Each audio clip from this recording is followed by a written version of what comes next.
हदायतकार और screen writer Parvez Kaleem ने अदाकार दानिश तैमूर को गुस्ताख और बेअदब करार दे दिया।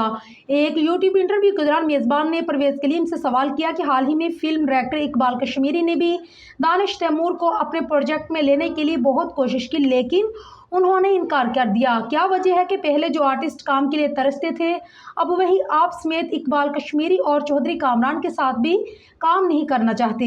मेजबान के सवाल के जवाब में परवेज कलीम ने कहा है कि दानिश तैमूर बदकिस्मत है जो इकबाल कश्मीरी के साथ काम नहीं कर पाया। दानिश तैमूर खुद को पाकिस्तान का अमेरिकन अदाकार समझते हैं। परवेज कलीम ने एक वाकया याद करवाते हुए बताया कि मैं एक फिल्म के लिए दानिश तैमूर के घर गया, वो झूले में बैठे थे, उन्होंने टांगे मेरी तरफ की हुई थी। मैं एक उम्र रसीदा इंसान हूँ, लेकिन मैं उनकी यह हरकत देखकर समझ गया कि अब कितना सलीका है और ये कहां तक परवाज करेगा।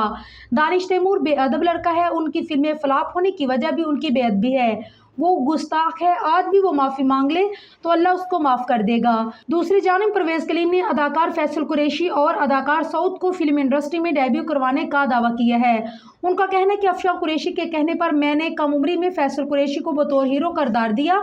इसी तरह सऊद को भी मैंने कराची में देखकर किरदार ऑफर किया, लेकिन दोनों एहसान फरमोश हैं। अगर कभी एहसान फरमोशी की तस्वीर बनाई तो उनकी बन जाएगी, क्योंकि ये वो ईद शब बरात पर भी हाय हेलो नहीं करते।